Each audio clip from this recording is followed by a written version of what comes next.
Mesdames, Mesdemoiselles et Messieurs, bonjour ou bonsoir, suivant là où vous vous trouvez.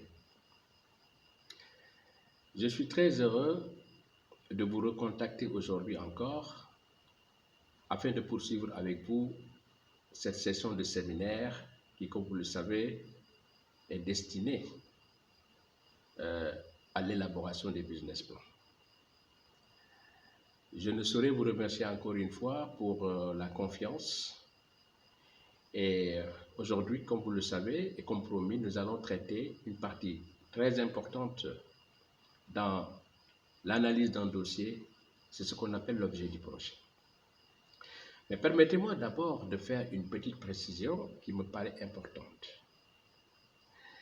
Alors, pour le moment, comme vous avez pu le voir, nous nous mettons dans la peau d'un banquier qui reçoit un dossier.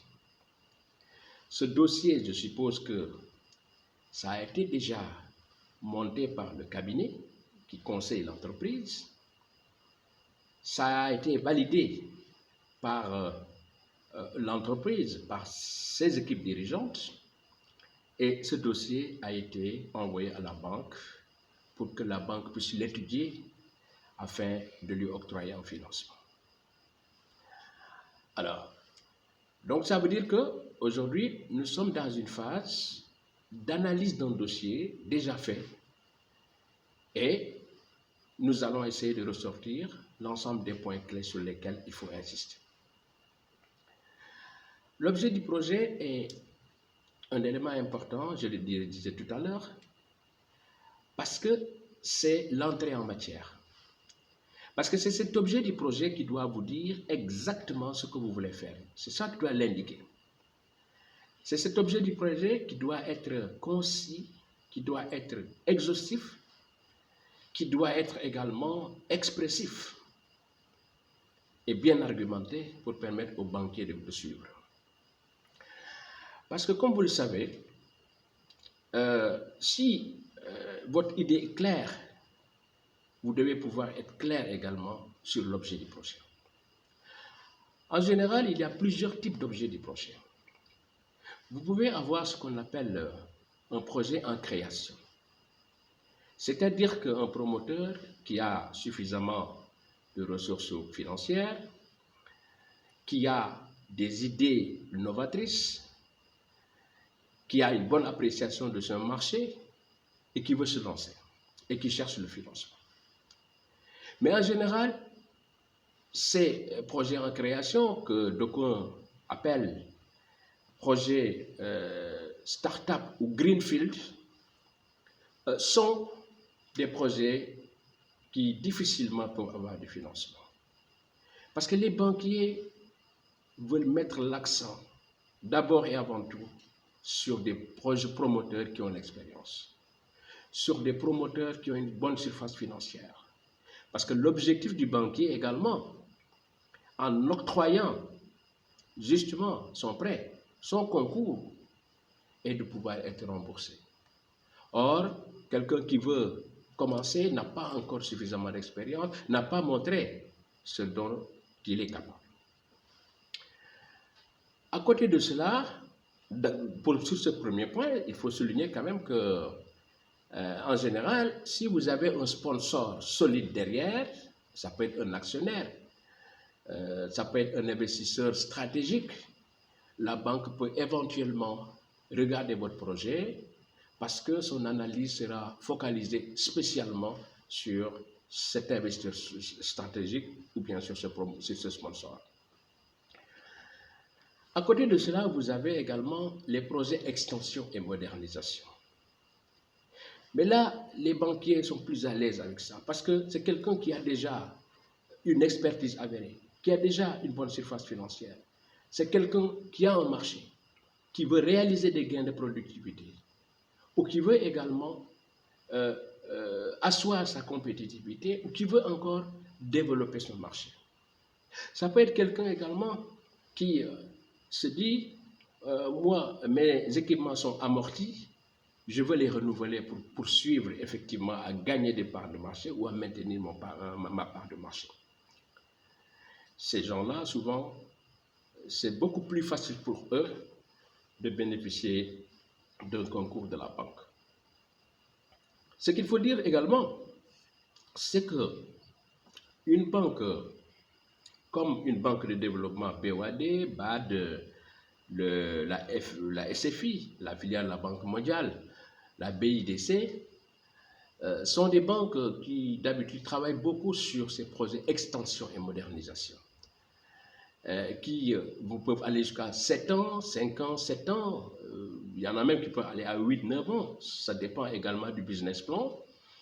Alors, comme vous le savez, plus vous poussez également le délai d'analyse, plus fort est le risque.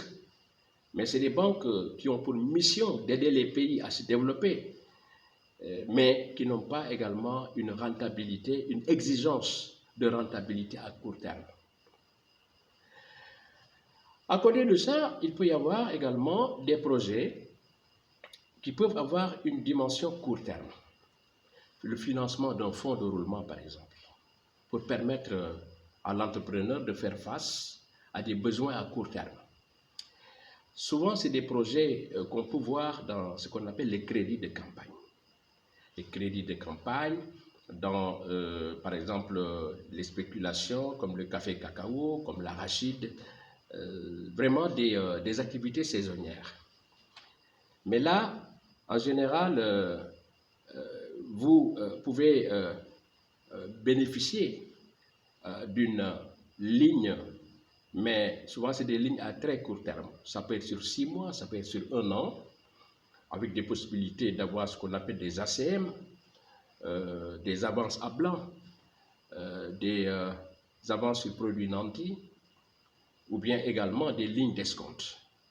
Mais, comme je le disais tout à l'heure, d'habitude, les banques de développement ne sont pas spécialisées sur ça.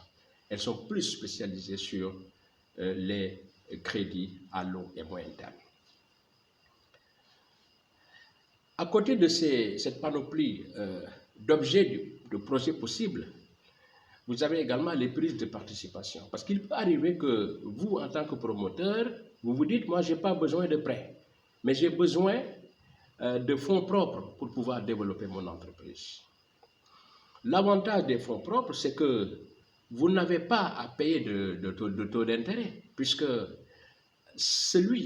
l'investisseur qui vient, la banque de développement qui vient vous assister, cette banque de développement vient partager le risque avec vous.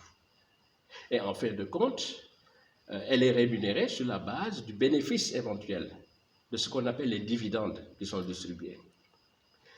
En fonction de votre profil bilanciel, en fonction du profil de votre entreprise, de la perception que vous avez de son devenir, effectivement, vous pouvez jeter votre dévolu sur ce type de concours que les banques également de développement peuvent faire. Vous avez également ce qu'on appelle les crédits accordés à des institutions financières. Ça peut être des lignes de crédit, ça peut être également des accords-cadres de refinancement. Vous savez, les banques de développement, souvent, ne sont pas positionnées sur de petites opérations, ce qui est tout à fait normal aussi. Eu égard à leur mission, elles doivent mettre l'accent sur de grosses opérations pour pouvoir avoir un impact, surtout dans le cadre de la lutte contre la pauvreté, dans le cadre également du développement du secteur privé, dans le cadre de leurs missions qui sont vraiment des missions de développement. C'est pourquoi ces banques-là, d'habitude, peuvent octroyer des lignes de crédit ou des accords-cadres de refinancement à des banques locales ici, pour que ces banques-là, à leur tour, rétrocèdent ces fonds suivant un cahier de charges bien déterminé aux promoteurs. Et enfin, pour terminer cette session, je voudrais surtout souligner également qu'il existe un autre objet du projet qui est très important, mais qui est beaucoup plus complexe. C'est pourquoi on ne va pas l'aborder cette fois-ci, mais peut-être au cours d'une autre session qui va venir, c'est ce qu'on appelle les BOT et également les BOOT. Ce sont des opérations build, operate and transfer. Build, operate, own, operate and transfer également pour le deuxième. C'est-à-dire, c'est dans le cadre des concessions. D'habitude, c'est des projets qui sont très complexes, mais des projets qui concernent de très gros montants et qui sont développés dans le cadre de partenariats public-privé. Et ces projets, d'habitude, souvent ne demandent pas des garanties comme les autres projets le demandent, tels que les projets que je viens de citer en amont. Et je pense que ce type de projet également est de plus en plus courant, mais c'est des choses qu'on pourra aborder après. Enfin, je voudrais juste dire un mot sur les objectifs. En parlant des autres de l'objet du projet, en sériant bien l'objet, le promoteur doit également bien sérier les objectifs du projet. Qu'est-ce qu'on veut? Alors, puisqu'on parle de la façon dont les banques de développement évaluent les dossiers, il est important de savoir que les objectifs doivent être des objectifs certes chiffrés en termes de rentabilité, en termes d'accroissement de la productivité, d'accroissement de la compétitivité, suivant des normes bien définies, mais également, ça peut être des objectifs macroéconomiques, puisque c'est des banques de développement. C'est l'appui à la création d'emplois, c'est également l'appui également à la réduction de certains déficits que le pays peut avoir en termes de déficit de la balance commerciale, en termes de déficit de la balance des paiements, etc., etc. Donc, en résumé, je dirais simplement par rapport à ce deuxième thème qu'une évaluation du projet doit commencer d'abord par sérier très bien cet objectif, ces objectifs, par sérier très bien l'objet du projet, de manière à montrer effectivement à la banque là où vous voulez aller. En tout cas, je vous remercie beaucoup encore une fois et je vous donne rendez-vous à notre session de lundi qui va aborder également un thème très important, c'est le thème qui est relatif à l'environnement du projet, l'environnement sectoriel macroéconomique du projet. Merci, bonne journée et bonsoir également à tout le monde.